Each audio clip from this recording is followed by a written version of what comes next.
Tomorrow night, HBO will be premiering a new docudrama entitled Confirmation, and it is already generating some controversy.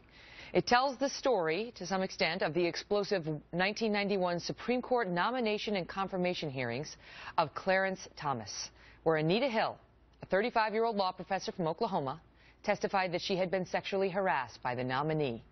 At the time, the hearings stirred controversy about race, gender, and sexual harassment in the workplace. But now the movie is drawing fire from some of the folks involved in the process. Here's a clip. Watch.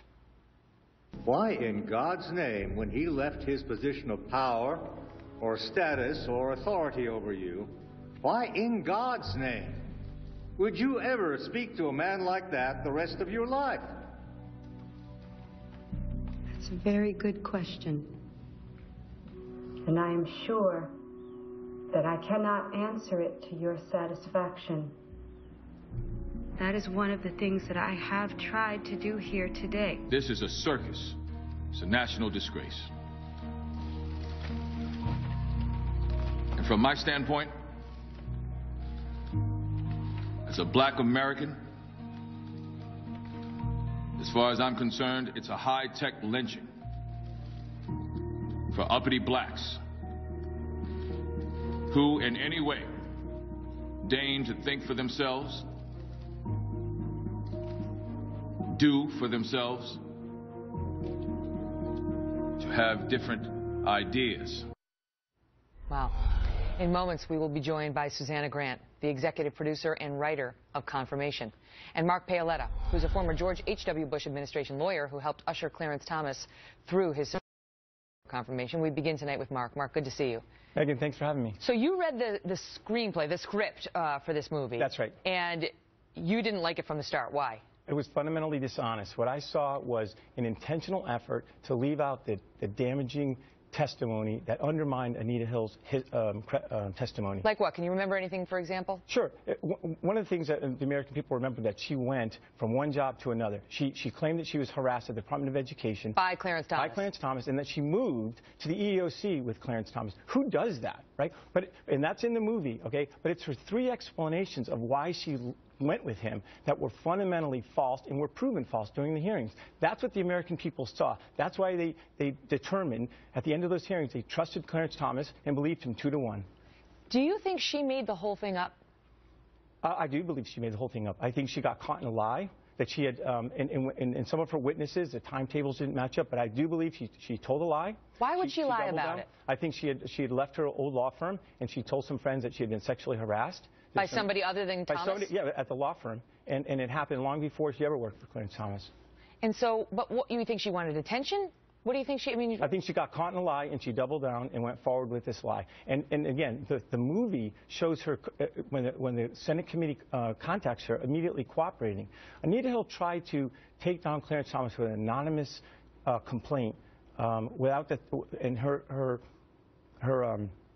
her demand was that Thomas not know her name. Mm-hmm. But do you think that could be because she was his victim and she didn't want to face him? I mean, that's another explanation. I think she was trying to manipulate the process to take him down without ever having to come forward. How do you think that these hearings, I mean, because the nation was captivated by these hearings at the time. Joe Biden, Arlen Specter played a huge role in this. Right. And they were not exactly on Ms. Hill's side. Well, I think Joe Biden was very much on... Sorry, just Arlen Specter was not on her side at all. Right, well, he was asking fair questions as to how her story added up. Mm-hmm. And so do you think, what's your problem with the movie? I mean, other than not including all the things that may diminish her credibility. Right. Well, again, I think it's an effort to rewrite the history to show that Anita Hill was more credible than she was. Because why? Why would they do that?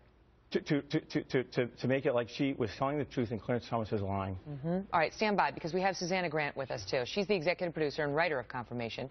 Susanna, your thoughts on Mark's charge there? I first want to tell you that I reached out to Mark Paoletta while I was working on this script a few times, and I would have welcomed his input. I reached out to as many people as I possibly could who were involved in the hearings. Affiliated with both of the parties, and my intention all along was to get this as truthful and accurate as possible. I really would have welcomed his input then. I will say, look, I'm not in the business of defending Anita Hill. She can do that herself. But I will say that there's a tremendous amount of independent documentation of these hearings done by very experienced journalists, and you'll find that the points that Mr. Paoletta brings up just don't pass muster when you really dig into the facts. Do you feel like you have an opinion, having written the script and made the movie, do you have an opinion about whether Anita Hill was telling the truth? You know, Megan, what I figured out at the absolute outset of this was that there are only two people who know what happened between those two people. And you know, who knows if they're really even clear on it. So I went into this with the clear understanding that I could never answer that question. That wasn't what was interesting to me. I don't think that's what's most interesting about these hearings. What I think is interesting about these hearings is that they were a watershed event in our collective cultural history. They completely changed how we perceive and talk about women's rights in the workplace. It was one of the first times we publicly heard about sexual harassment in the workplace. This is 1991. It's not that it hadn't been happening. It's that this shined a big spotlight on it. Whether it happened in this case is a different question, but this did shine a big spotlight on that issue.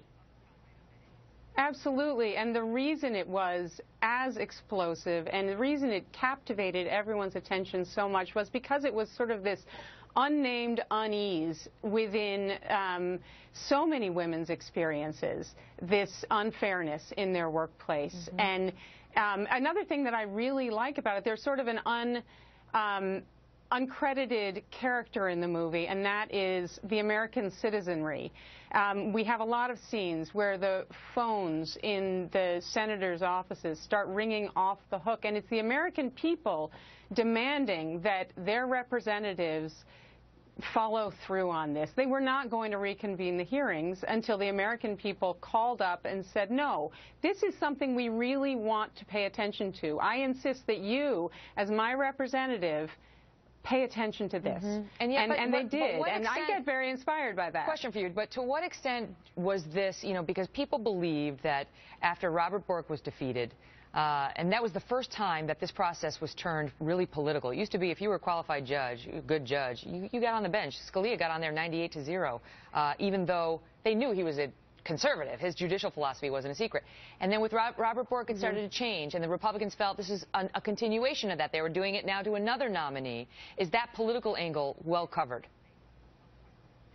I hope so. It's certainly, I hope you'll see the movie and you'll see that that is actually how we start the movie.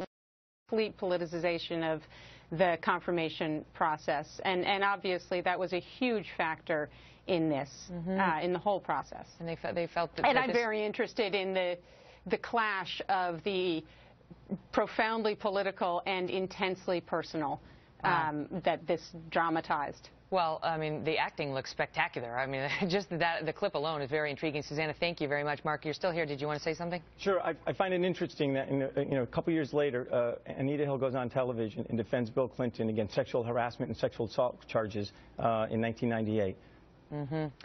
Fascinating. I think we piqued the audience's curiosity. Thank you for being here, Mark and Susanna. Thanks for having me.